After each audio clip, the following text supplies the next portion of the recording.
Selamat sore pemirsa TVRI Jawa Timur dimanapun Anda berada. Senang sekali sore hari ini saya Winda Gisela akan menemani Anda di ruang publik dengan tema menggerakkan potensi UMKM Jawa Timur. UMKM menjadi salah satu motor penggerak perekonomian di Jawa Timur dan masih banyak sekali sebenarnya problematika yang dihadapi oleh para pelaku UMKM mulai dari permodalan, pemasaran hingga dukungan dari pemerintah. Sebenarnya bagaimanakah langkah yang tepat untuk menggerakkan potensi UMKM khususnya di Jawa Timur?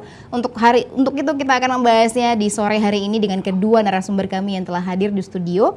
Saya ingin menyapa Ibu Dr. Anda Murniyanti selaku Ketua Komunitas Usaha Kreatif Jawa Timur. Selamat sore Ibu. Selamat sore Mbak Winda. Lalu ada Bapak Dr. Andes Ekonomi Bambang Budiarto MSI selaku pengamat ekonomi. Selamat sore Pak Bambang. Selamat sore, Assalamualaikum semuanya. Assalamualaikum, waalaikumsalam. Oke, baik. Saya mau ke Bu Murni kalau begitu. Bu Murni, sebenarnya kita tahu bahwa UMKM di Jawa Timur ini semakin terus bertumbuh, begitu ya.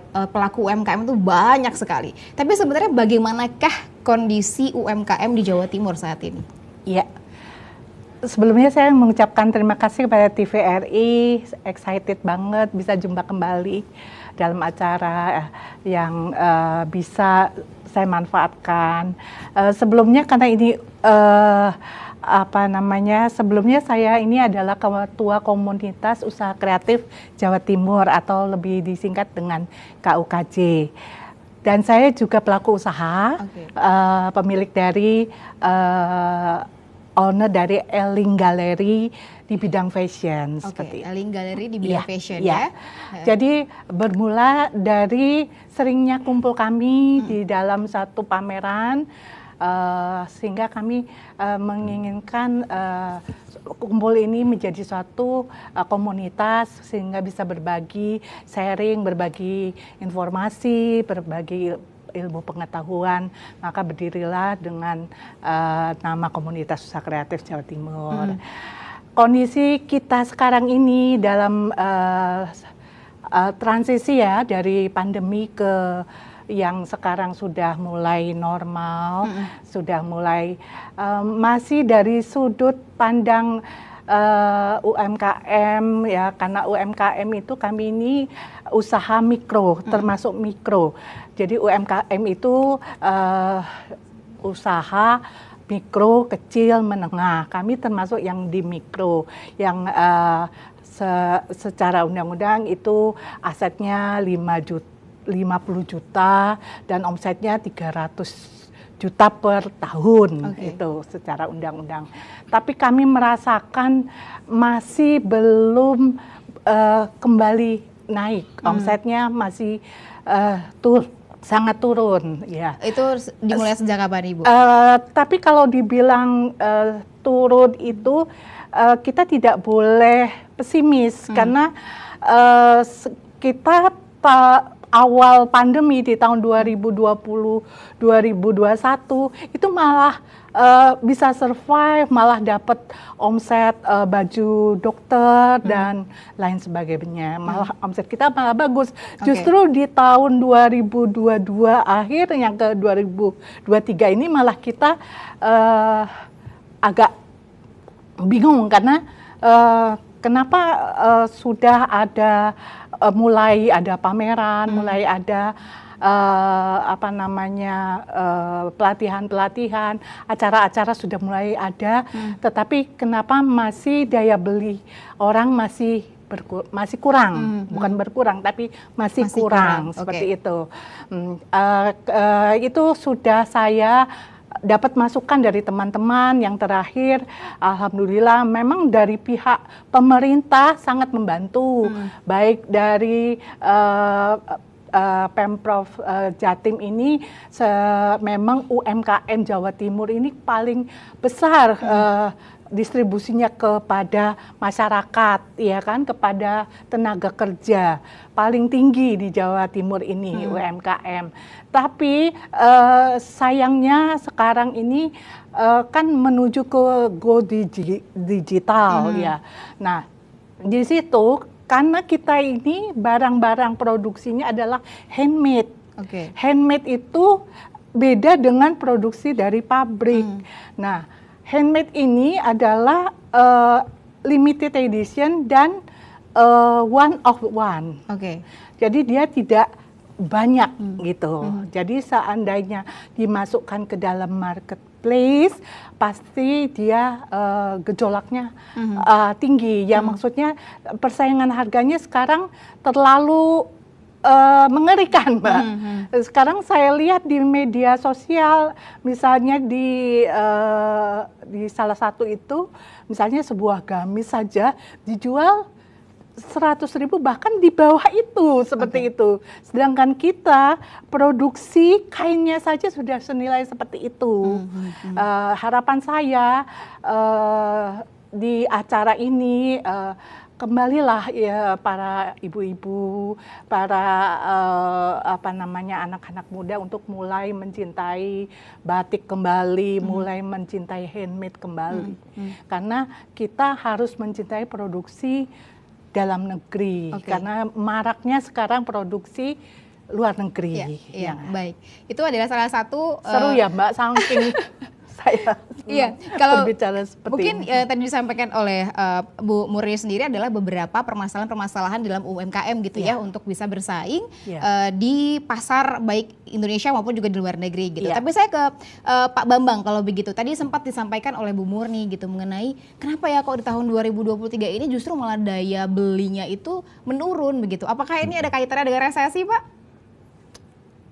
Ini yang disebut simultan, Mbak. Jadi dalam tataran makroekonomi gitu ya, UMKM ini sebenarnya kalau kita lihat secara umum seperti disampaikan Bu Murni tadi, dukungannya itu sudah dari semua lini, simultan. Jadi dari sana sini dukung tuh.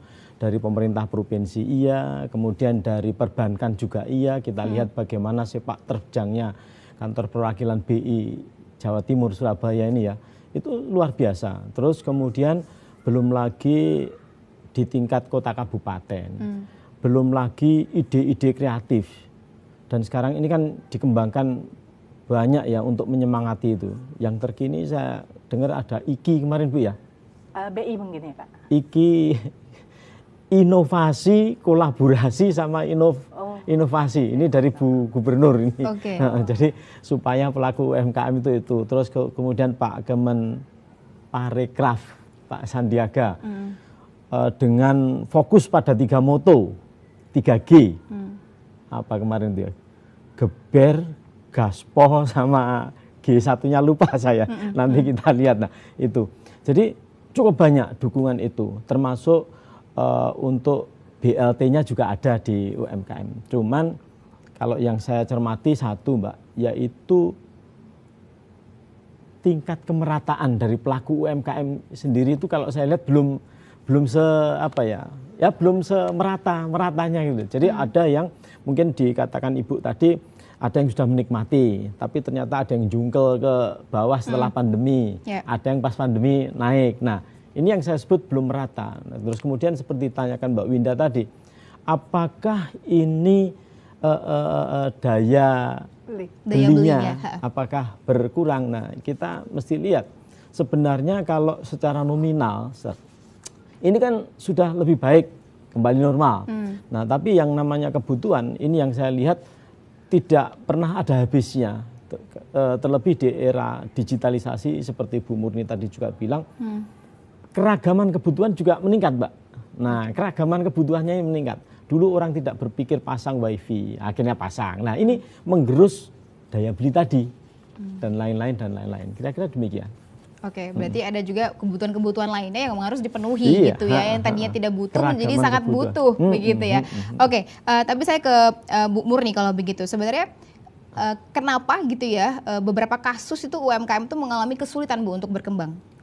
Ya itu tadi, kalau dari pihak UMKM-nya sendiri, itu kalau di bawah komunitas saya itu memang mereka survive sampai sekarang ya, walaupun dalam kondisi yang sulit seperti ini. Saya selalu bilang kita tetap aja berusaha, karena apalagi katanya mau resesi segala macam ya Pak, kita tetap saja semangat berjuang ya untuk tetap berkreativitas ya. Nah, masalah go digital ini memang masih berapa persen yang bisa untuk online seperti itu, karena online itu memang dari segi pemerintah daerah memberikan kita pelatihan-pelatihan tapi tidak maksimal. Satu, terus yang kedua, kebanyakan dari UMKM itu kalau yang mikro itu kan gaptek Mbak gitu loh. Sedangkan sekarang kita sangat dibutuhkan go digital ini gitu loh. Semua online. Apalagi dengan online itu kita cepat, tidak perlu toko, aksesnya juga cepat. Tapi sangat disayangkan itu belum bisa masuk ke hampir berapa persen UKM yang mikro gitu loh. Jadi pelatihan-pelatihan sering diberikan. Kami juga di bawah Dinas Koperasi dan UMKM Provinsi Jawa Timur. Kami juga di bawah Dinas Perdagangan Provinsi Jawa Timur. Dan daerah-daerah juga sering diberikan fasilitas dari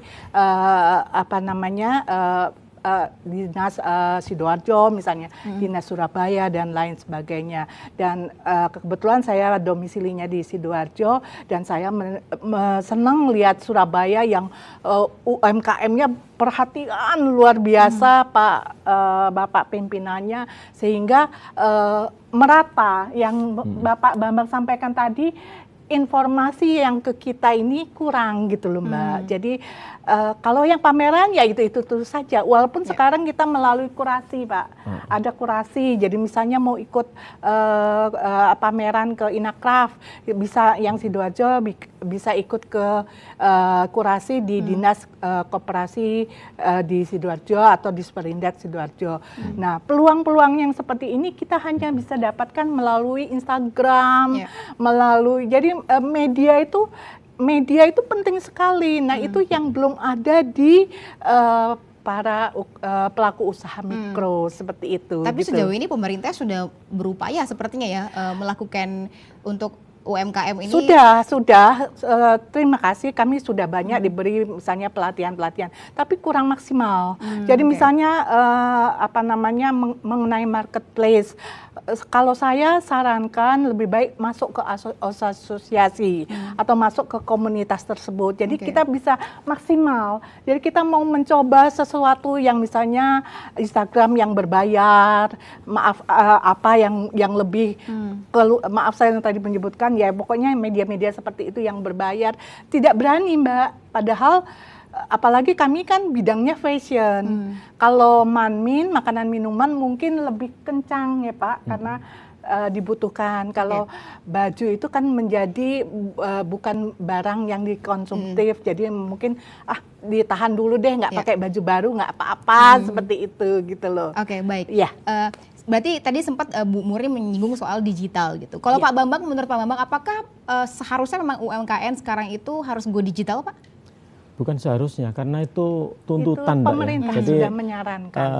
Sekarang dalam situasi di mana kita ada di masa yang kan ini masa dulu seperti ini, nah sekarang kita ada di masa digital seperti ini, mau tidak mau harus ikut, kalau tidak nanti ketinggalan. Di UMKM ya kita sebut tadi, kenapa saya katakan tidak merata, itu yang mendapatkan pelatihan, yang masuk asosiasi, ini tentu yang ada di level mana itu. Nah nanti yang babak belur ini jangankan masuk, kenal aja, tahu aja tidak gitu. Akhirnya ya wis ditinggal akhirnya. Nah kenapa ada kendala tadi ya? Yang saya pahami begini Mbak Winda, UMKM ini sebenarnya bukan kendala, tapi pemainnya sangat banyak itu loh. Jadi di hampir tiap kota, tiap kabupaten, semua kepala daerah itu mempush pelaku-pelaku usaha UMKM di tempatnya sendiri-sendiri. Nah ini begitu banyaknya ini yang mengakibatkan akhirnya rasanya jadi berat.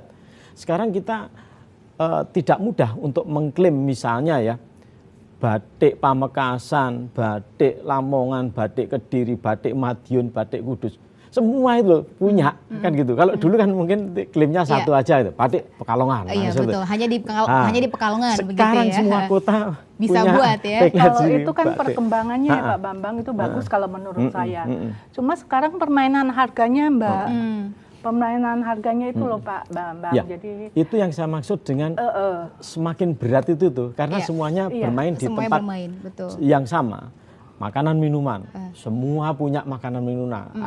Ayo keripik, wabeh tempat ada keripik. Sekarang kan gitu misalnya. Jadi kalau dulu kita ke Malang Batu ada keripik kentang, itu saja. Nah tapi yang namanya keripik kentang itu di mana-mana juga banyak, bisa. Nah ini yang mengakibatkan kok berat. Nah itu salah satunya sebenarnya itu. Berarti pemainnya banyak nih sekarang Pemainnya gitu ya. banyak. tambah banyak. Tambah banyak lagi banyak gitu. Tapi itu. mungkin tadi sempat Abu Murni bilang gitu ya, tapi harganya begitu ya. Ini persaingannya semakin berat begitu. Apakah kalau dilihat gitu ya untuk pemain UMKM, saya rasa mungkin permainan harga tidak akan terjadi begitu ya Pak. Mungkin persaingan UMKM ini adalah perusahaan-perusahaan besar. Apakah itu bisa disebutkan menjadi sebuah masalah? Kalau mungkin buat Bu Murni ya. kita kan bicara yang mikro ya Mbak. Kalau kecil menengah itu sudah gede omsetnya. Yang mikro ini mereka itu bergeraknya di bidang handmade, Mbak. Kalau masuk marketplace itu harga itu sudah murah-murah sekali. Iya, karena tadi mungkin pesaingnya ya Pak ya. Image orang sekarang ini adalah membeli yang murah, tapi tidak peduli itu kualitasnya seperti apa. Nah, dengan bantuan, mungkin dengan bantuan Dekranasda, disarankanlah kepada ibu-ibu untuk memakai produksi dalam negeri, sehingga kita tuh diangkat. Kalau dulu kompetitor banyak Pak, tetapi harga nggak boleh. Jadi kalau dari dinas perdagangan, misalnya sama-sama jual produk A, itu ada standar harganya, nggak boleh lebih dan tidak boleh kurang. Jadi bagus. Permainan harganya juga bagus seperti itu. Memang kalau handmade kita mau jual berapapun boleh, ya kan? Tapi kalau kita mau masuk ke marketplace sulit, karena nilai jualnya terlalu tinggi, ya kan? Cost-nya, apalagi kalau yang masuk ke dalam marketplace itu malah ongkos kirimnya juga free. Bayangkan seperti itu. Berarti sebenarnya ini juga bisa menjadi permasalahan gitu ya ketika UMKM go digital sangat. gitu ya. Jadi mereka mengambil customer kita, itu yang terjadi di saya. Saya merasakan customer saya bilang, "Wah, di sini murah banget, ngapain?" Nah, karena apa namanya tadi, image-nya tadi belum mencintai handmade, belum mencintai produk dalam negeri. Padahal dengan ibu itu belanja produksi dalam negeri, itu akan membantu SDM-nya. Ya begitu ya Pak ya. Perekonomian pun bagus seperti itu. Oke, berarti ini permasalahan juga di UMKM gitu ya ketika sudah mulai masuk digital. Kalau menurut Pak Bambang, kira-kira solusi seperti apakah dari sisi ekonominya gitu ya untuk bisa mengatasi hal-hal seperti ini sehingga terjadi pemerataan juga gitu Pak pendapatan untuk UMKM? Jadi keberadaan atau eksistensi UMKM ini Mbak ya, itu bisa kita pahami, kan seringkali dikatakan kayak tadi ya, sumbangan UMKM begitu besar untuk PDB kan itu, menyerap tenaga kerja begitu besar. Kita diberi hiburan-hiburan seperti ini. Nah, ada yang namanya multiplier effect itu terbagi tiga, saya bagi tiga Mbak ya.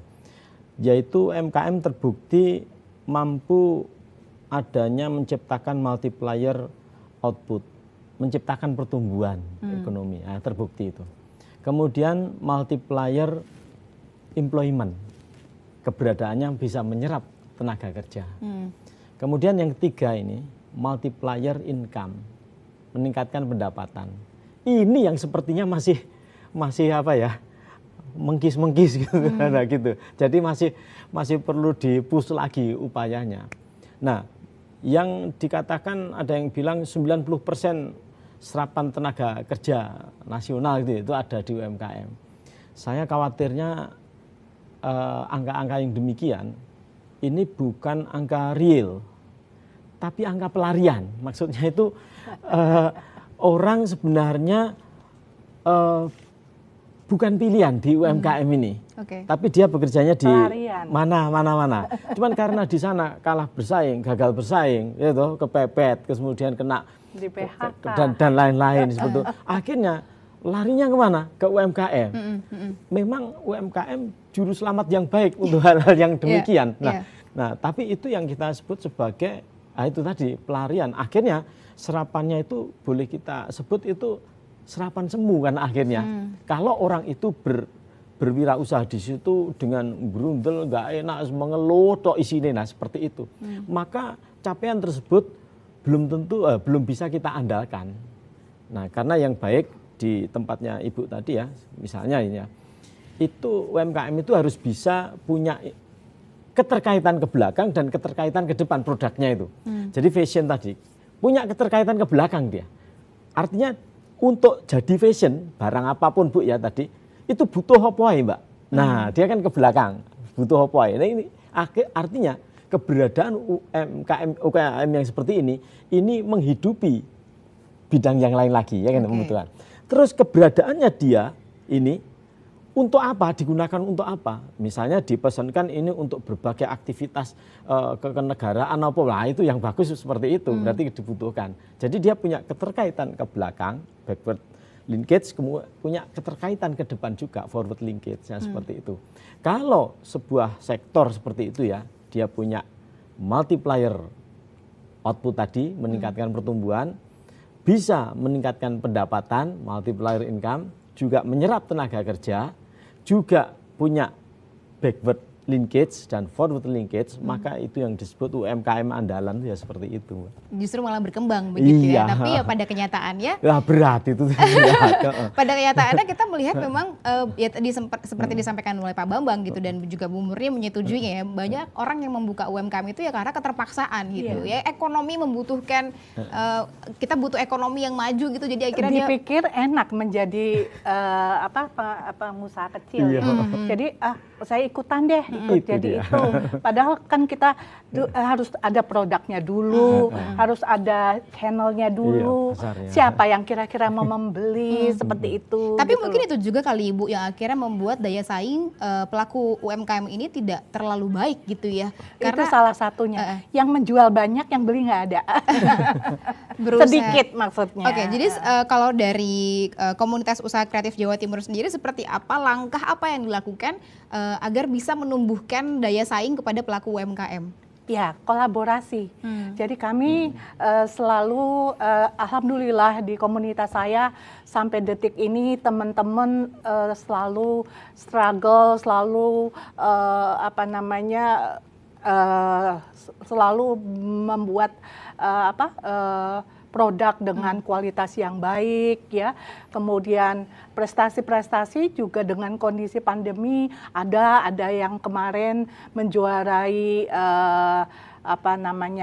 desainer Han yang diadakan di Kranasda Sidoarjo, itu mendapat juara 2, bahkan ada yang bajunya sampai ke luar negeri, dipakai sampai. Jadi kami kasih motivasi sendiri bahwa ayo kita kolaborasi. Jadi misalnya saya ingin show misalnya di suatu event besar dengan nilai jumlah yang besar.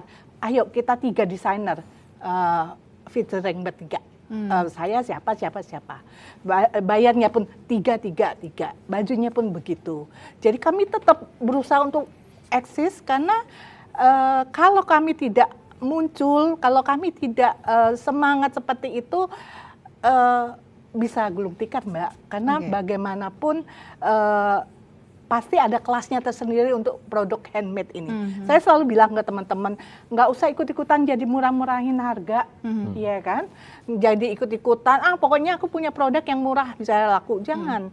Karena kalau orang yang mengerti, paham akan handmade ini, pasti ada kelasnya tersendiri. Itu saja yang saya sarankan ke teman-teman. Kemarin ada yang juara, malah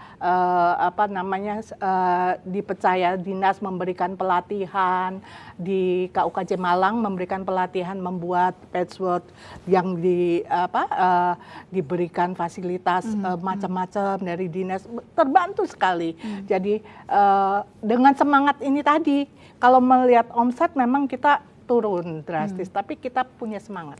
Oke, berarti balik lagi kepada individunya juga gitu ya. Para pelaku UMKM juga harus menyemangati dan motivasi gitu supaya perlu komunitas dalam kondisi sekarang ini, asosiasi atau komunitas. Makanya perlu juga bergabung dengan komunitas usaha kreatif Jawa Timur. Begitu. Iya, betul. Sekarang sudah berapa anggota, Bu? Kebetulan kami dulu banyak karena multi produk, Pak. Ya. Tapi karena dari dinas, karena kalau multi produk nanti ada fasilitas dari A dapat lagi dari B. Jadi kami fokus di fashion.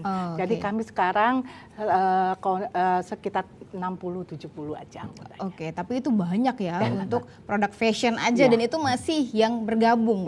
Yang tidak tergabung mungkin ribuan gitu ya. Oke, tadi saya ke Pak Bambang kalau begitu. Kita tahu bahwa UMKM ini sebenarnya bersaing tidak untuk sesama UKM, tapi lebih kepada partai besar. Saya anggap pabrik lah begitu ya Pak. Misalnya kayak tadi kita ambil contoh batik gitu. Batik homemade sama batik yang dibuat pabrik tentu berbeda. Apakah kalau batik tidak boleh dibilang pabrik, Mbak? Apa ya? Kira-kira handmade. Handmade ya? Iya, salah. Nanti yang saya print dimarahin ya? asosiasi pengrajin batik. Oke, yang produksinya partai besar gitu ya Pak ya. Nah, tekstil mungkin. Tekstil ya. Apakah ini juga akan tentu berpengaruh kepada harga, persaingan harga, apalagi udah masuk ke digital. Sebenarnya apakah pemerintah ini perlu mengatur hal-hal tersebut atau bagaimana kira-kira? Jadi regulasi itu sebenarnya di semua lini mesti ada. Ketika di sana rentan memunculkan masalah, di situ perlu regulasi apapun ya, termasuk keberadaan kalau disebut batik, kalau disebut handmade, kalau disebut tekstil gitu tadi ya, seperti itu mesti ada. Dan yang kita semua harus yakin percaya itu adalah bahwa support, dukungan untuk UMKM ini saat ini itu betul-betul dari semua lini. Jadi tadi saya sebutin pemerintah macam-macam tadi ya, termasuk sebenarnya program dari Kemendikbud itu juga luar biasa. Oh itu juga ikut terlibat ya? Sebelum sampai situ ya, saya ada di 2 asosiasi ya, asosiasi Ikatan Sarjana Ekonomi. Kita di situ loh ada yang khusus bidang UMKM juga ada. Terus kemudian saya ada di Asosiasi Trainer Indonesia itu. Itu yang namanya aktivitas pendampingan itu tidak habis setiap minggunya, terus ada itu. Jadi ada juga agenda bersama media online kita setiap minggu itu juga ada. Nah, terus dari perguruan tinggi ini yang sekarang sedang seru-serunya itu ada namanya MBKM, Merdeka Belajar Kampus Merdeka. Nah, ini kalau diceritakan bisa panjang, singkat aja ya. Jadi keberadaan satu program di mana seorang mahasiswa itu sekarang bisa diberdayakan di unit-unit kegiatan ekonomi seperti punyanya Ibu. Nah, dia bisa magang di situ. Itu sudah lama sebetulnya, Pak. Magangnya ini tapi berbeda. Kalau dulu mungkin yang disebut sudah lama tadi kan ada mahasiswa magang di situ. Kamu dari mana gitu. Ini beda Mbak sekarang. Jadi ini betul-betul terstruktur, terprogram. Dia magang di situ.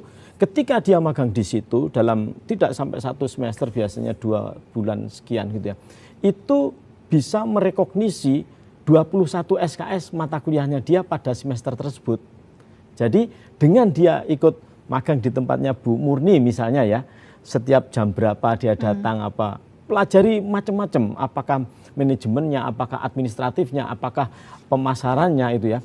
Itu dalam 1 semester dia nanti itu terrekognisi 21 SKS. Artinya dengan dia setiap hari datang magang di situ, maka dia nanti setelah berakhir masa magangnya, Ibu akan diminta ada penilaiannya. Terus kemudian dia mendapatkan rekognisi 21 SKS, kalau dibagi 3 rata-rata kira-kira 7 mata kuliah dia sudah lulus.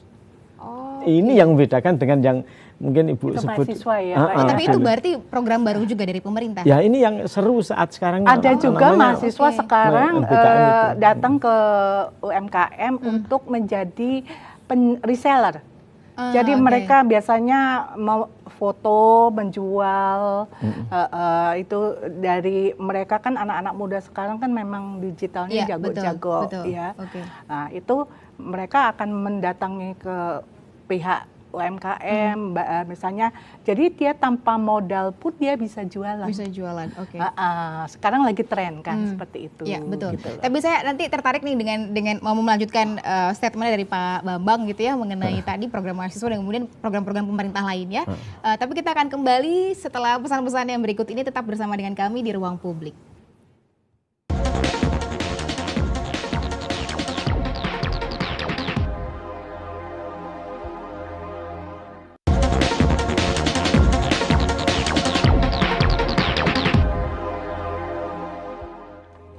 lagi bersama dengan kami di Ruang Publik dan kami masih bersama dengan Ibu Murni beserta dengan Pak Bambang dengan tema menggerakkan potensi UMKM Jawa Timur. Kita tahu ya kalau pertumbuhan UMKM Jawa Timur ini dari data yang saya ambil dari Kominfo Provinsi Jawa Timur tahun 2022 telah mencapai angka 9.782.262 unit. Angka yang sangat banyak gitu ya. Tapi saya mau melanjutkan ke Pak Bambang sendiri. Tadi kan sempat dibahas juga ada mahasiswa yang magang, kemudian dia bisa menyelesaikan 21 SKS, ibaratnya seperti itu. Tapi ini kan lebih ke individu ya Pak ya. Apa dampaknya ketika dikaitkan dengan UMKM, dengan daya saing, dengan pertumbuhan UMKM sendiri? Jadi dampaknya sama tadi ya, simultan juga ke mahasiswa yang bersangkutan.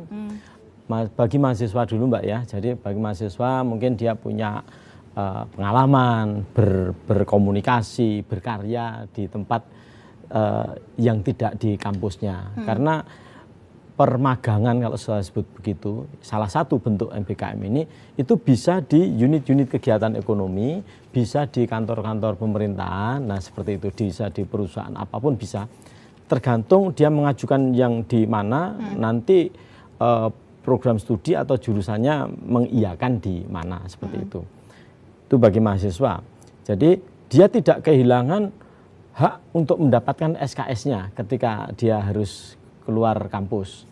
Terus bagi unit-unit kegiatan ekonomi, tidak hanya UMKM karena dia bermagangnya itu, bisa efisien tenaga kerja iya, efisien biaya kira-kira kok iya. Jadi seperti itu. Jadi karena dia memang sifatnya magang gitu, perlu pelatihan seperti ini, seperti ini. Jadi manfaatnya cukup besar tentu saja bagi unit kegiatan ekonomi yang seperti ini.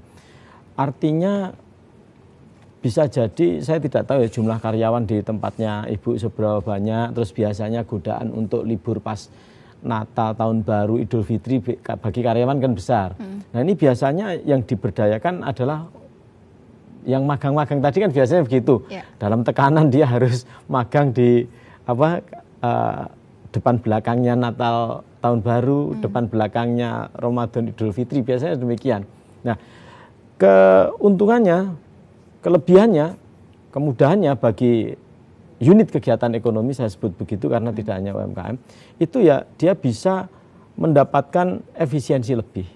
Tidak hanya di pembiayaan, tapi juga di penggunaan ketenaga kerjaan. Kira-kira demikian Mbak. Oke, apakah itu memang benar Bu Murni?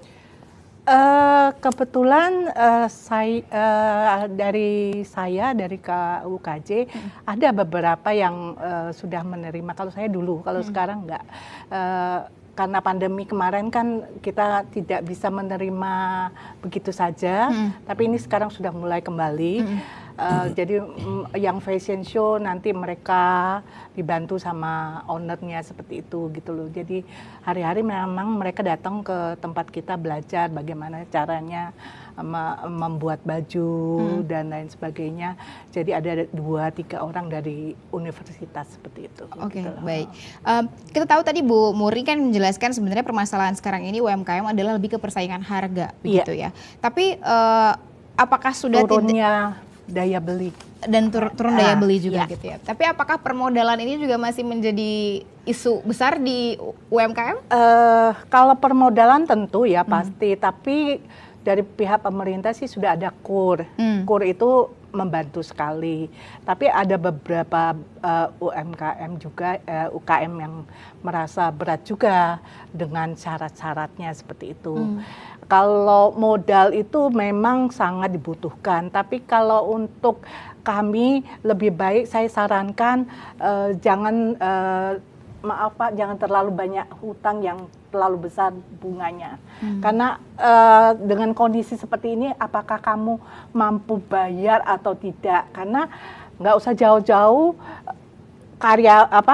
pengrajin saya aja sudah banyak sampai yang kena sampai ke hutang online seperti itu gitu loh. Jadi mereka sudah tidak bisa, karena apa? Yang biasanya tadi pekerjaannya 3 kali lipat dari itu, dari yang sekarang, ini sekarang berkurang. Akhirnya mereka lari ke restoran, apa saja yang menghasilkan asal halal seperti itu.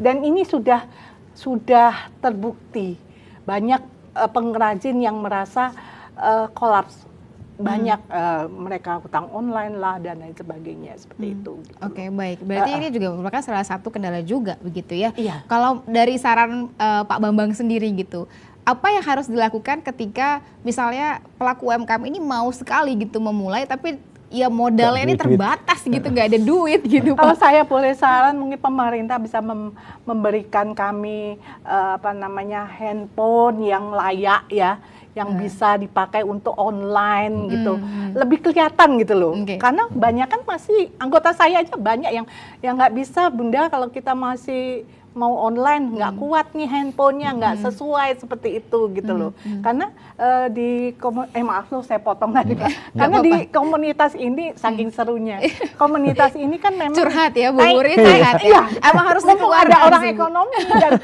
emang saya harus bilang tadi saya appreciate sekali diundang, saya excited sekali diundang TVRI karena memang ini saya tidak mau menyanyiakan apa yang saya mau sampaikan karena saya mewakili dari teman-teman. Ayo Bu Murni, kira-kira apa yang mau saya sampaikan? Ya, ini. Saya juga harus menyampaikan betul. Seperti itu.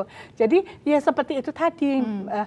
Satu, permainan harga. Kita mau selama ini, oke lah sekarang kita sudah mulai naik dengan ada pameran. Sedang kalau untuk semangatnya tuh kita tuh selalu semangat. Dalam masa-masa pandemi pun kami sering jadi sponsor fashion show, Mbak. Apapun itu, duta pariwisata, putra-putri Jatim, semua kita bantu dari segi wardrobe. Padahal itu dalam kondisi susah. Karena mereka pakai, mereka expose di media sosial, nama kita juga nge-branding seperti itu gitu loh Pak. Jadi maaf Pak, selalu berapi-api. Gak apa-apa, tapi itu adalah kemauan yang realita gitu ya, yang memang dibutuhkan oleh UMKM gitu. Sebaiknya ya memberikan handphone. Dan betul-betul gitu. Pelatihannya itu bermanfaat. Jadi tepat sasaran gitu ya Bu ya. Dana yang tadinya mestinya di hotel atau apa segala macam dikecilkan masuk ke dalam asosiasi-asosiasi yang seperti ini dan betul-betul dimanfaatkan, datangkan ahlinya betul-betul. Bagaimana kita itu online karena kita masa kalah sama luar negeri. Padahal Indonesia ini luar biasa sekali. Batik aja tadi kan sudah banyak ya Pak. Sekarang Sidoarjo sudah bagus sekali. Potensinya sudah besar ya. Pak Bambang mungkin mau menambahkan? Gini, saya jadi ingat Pak Jokowi waktu masih masa pandemi ngasih insentif untuk masyarakat, pesannya jangan dibelikan handphone. Jadi karena ini sesuai dengan kondisi sekarang Pak. Jadi sekarang kan pemerintah menyuruh UMKM, mari kita berdebat Pak, ini kan dialog, menyuruh kita go online. Sedangkan pertama pelatihan yang diberikan itu tidak maksimal. Betul. Memang banyak. Benar. Online Zoom berkali-kali, tapi tidak maksimal menurut saya. Mungkin maksudnya Pak Jokowi jangan belikan handphone itu untuk anak-anak muda. Bukan, gitu. Konteksnya waktu itu adalah untuk konsumsi, Mbak. Untuk konsumsi. Karena untuk masyarakat, bukan untuk pelaku usaha.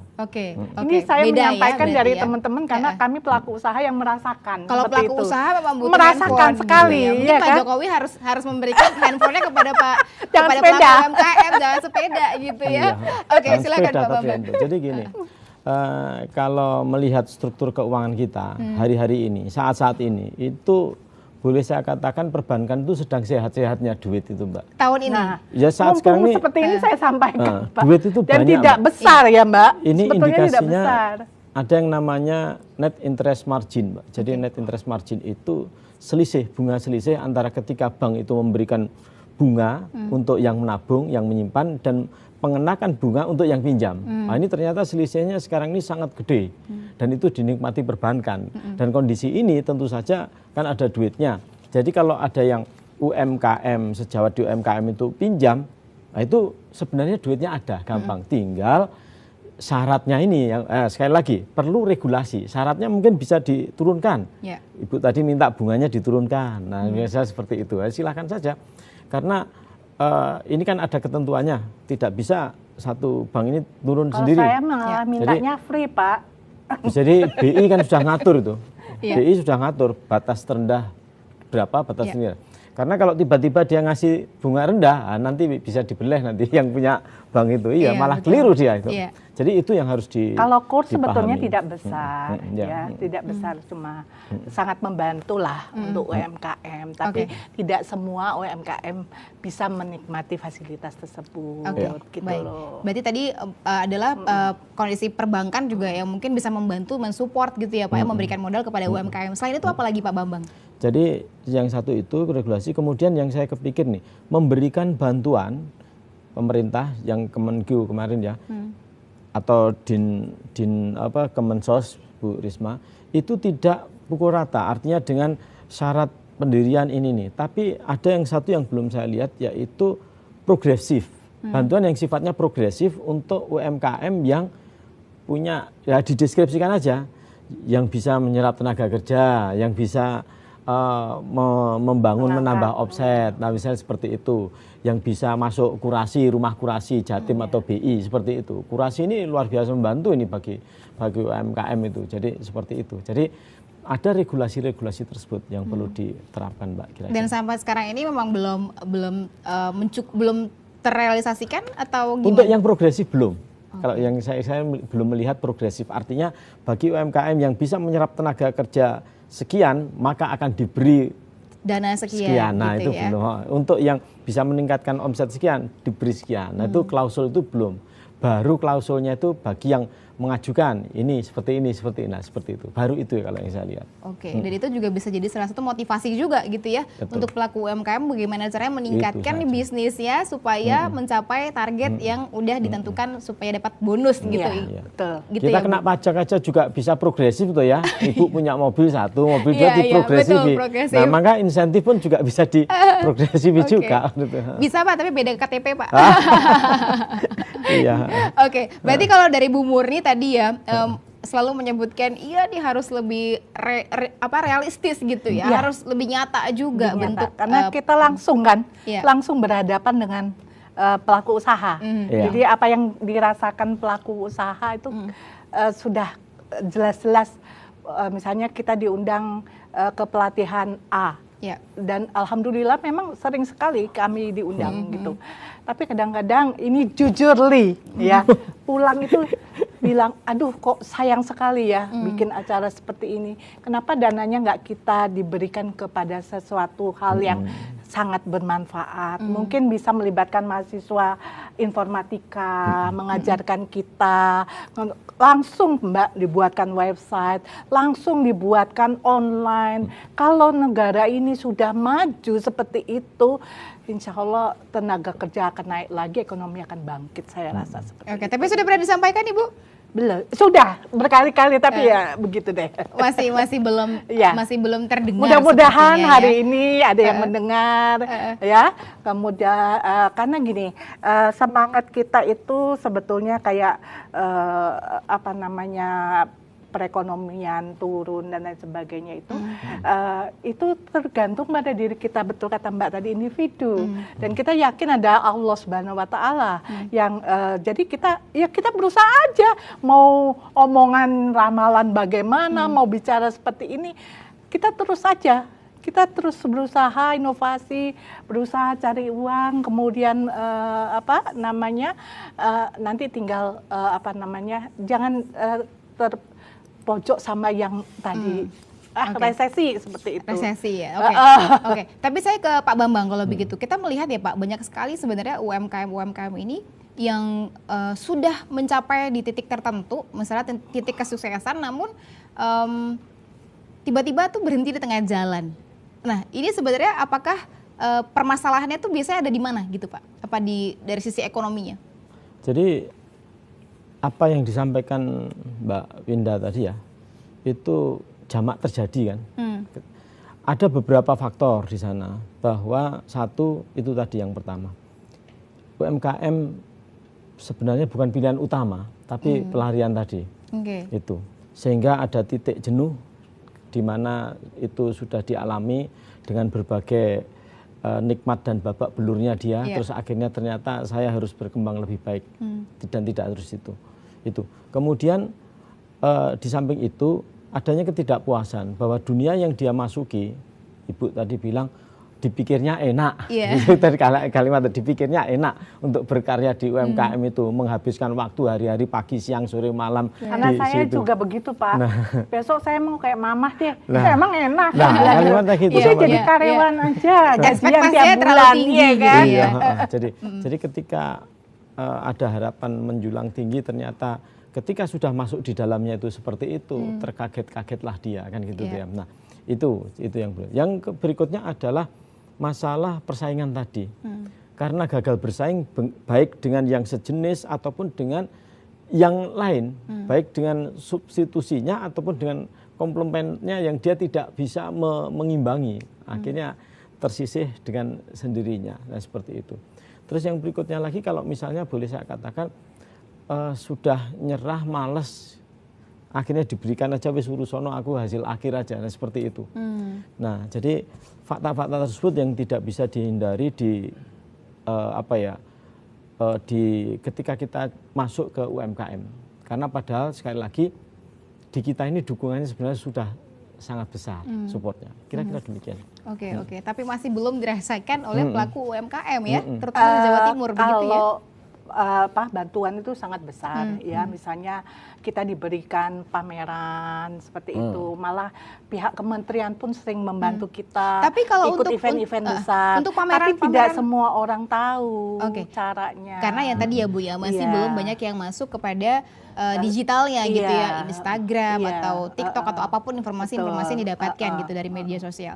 Tapi harus melek digital kita sekarang. Tapi apakah sebenarnya pelaku UMKM itu memang tadi ya Bu ya, ada yang bilang gaptek gitu, ada yang kesulitan. Oh banyak Mbak, banyak yang gaptek, banyak, karena saya aja UMKM usia 61 tahun Mbak. Jadi tapi saya tidak mau gaptek. Saya buat buku sendiri, saya buat photoshoot, saya edit sendiri.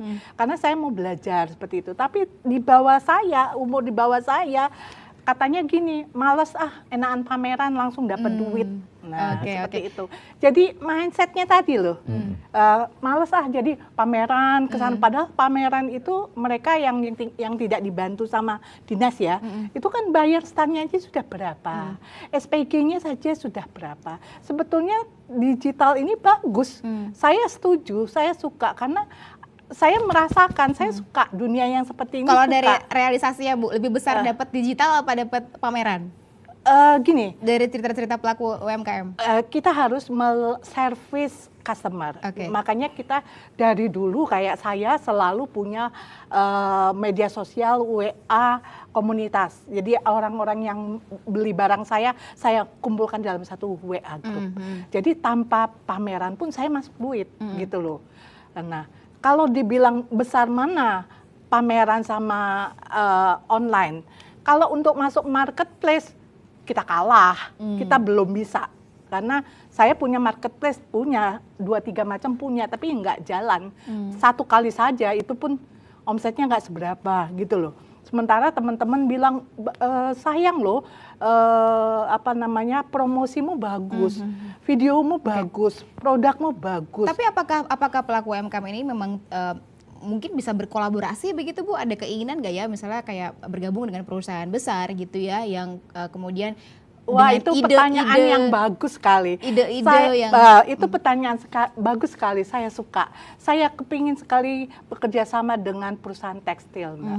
Jadi karena desainer-desainer di Jakarta itu kebetulan saya dulu foundernya Hijab Bersmam Sidoarjo ya, kebetulan.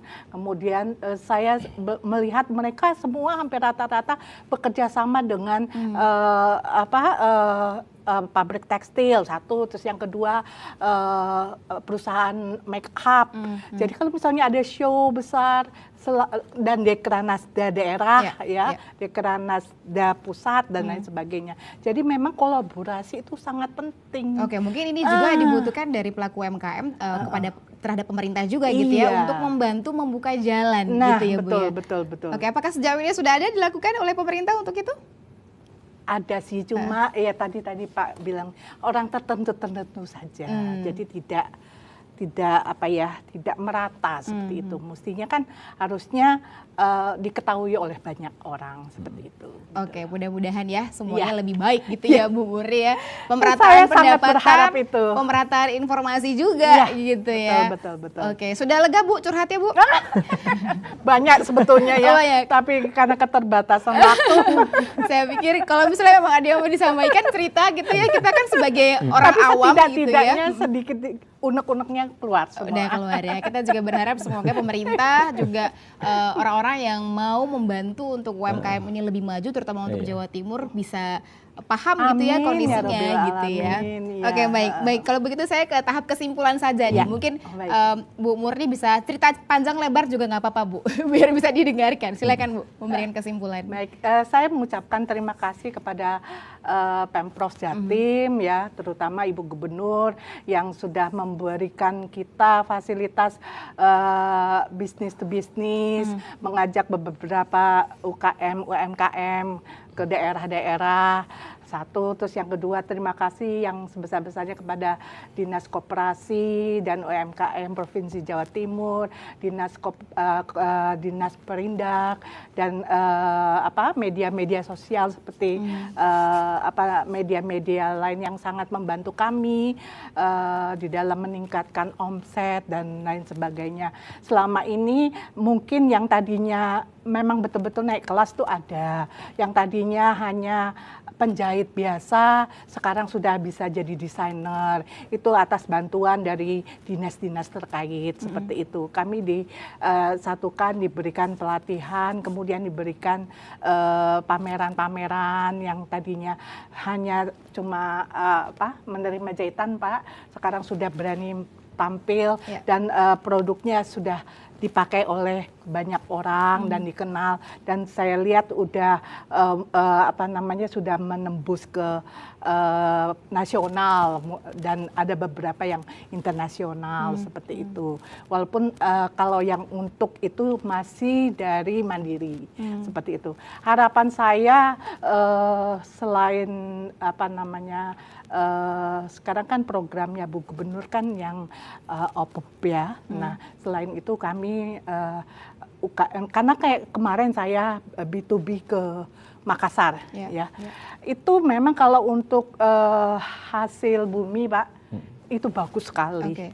Jadi Ibu membawa produk hasil bumi dengan omset yang tinggi. Tapi kami sedih sebagai pelaku usaha minim pembeli. Minim pembeli. Oke. Berarti harapannya kesimpulannya kepada pemerintah apa? Sebetulnya harapan saya di pemerintah ini mungkin yaitu tadi tidak muluk-muluk. Mungkin diberi lagi pelatihan yang lebih mengena sasaran. Baik. Jadi lebih tepat sasaran, kalau kami ya? diundang lebih tepat sasaran seperti itu dan bermanfaat tentunya. Harapannya seperti itu. Mudah-mudahan bisa terkabul gitu ya. Oke, baik. Pak Bambang silakan Pak Bambang. Kalau saya singkat aja, jadi UMKM itu harus tetap terus membangun networking. Tidak bisa tidak. Nah, itu aja. Networking. Iya, networkingnya itu. Simple, padat dan jelas gitu ya. Oke, tapi balik lagi pada intinya adalah ketika kita berbicara UMKM gitu ya, selain sudah banyak sekali pemerintah memberikan dukungan gitu ya, baik fasilitas, tapi tetap kepada pelaku UMKM juga harus mau dan mampu untuk upgrade diri gitu ya. Jangan jadikan alasan bahwa tidak tahu gadget gitu, tapi ya bagaimanapun juga harus mengikuti perkembangan situasi yang ada ya. Mudah-mudahan Bu Murni juga sukses selalu dengan segala usaha, dengan segala apa yang dilakukan gitu ya. Semoga komunitas usaha kreatif Jawa Timur ini juga semakin maju. Kapan lagi pameran Bu terdekat? Ya kalau diajak. Karena teman-temannya masih tetap pameran mandiri. Tapi kalau misalnya ada pelaku UMKM yang lagi menonton kita gitu ya, untuk gabung dengan komunitas Ibu seperti apa? Monggo. Kebetulan kami komunitas usaha kreatif Jawa Timur ini bergerak di bidang fashion. Khusus fashion ya? Iya, bidang fashion. Jadi misalnya walaupun SDM-nya cuma 1, 2 nggak apa-apa, monggo. Bisa langsung follow ke Instagram gitu ya, Bu? saya di komunitas usaha kreatif Jawa Timur. Atau owner di saya sebagai ketua adalah Eling Galeri. Oke, baik kalau begitu. Pak Bambang juga semoga sukses selalu. Amin. Dan semoga tidak ada pelarian-pelarian lain gitu ya Pak ya. Cukup angka pelarian Juga saja angka ya Mbak ya. Betul, Mbak. Oke baik, terima kasih sekali dialog Sama-sama. hari ini sangat seru ya tentang menggerakkan potensi UMKM Jawa Timur. Untuk itu kami akhiri ruang publik hari ini, semoga informasi yang kami berikan bermanfaat untuk Anda. Saya Winda Gisela pamit dari ruang publik, sampai jumpa dan selamat sore.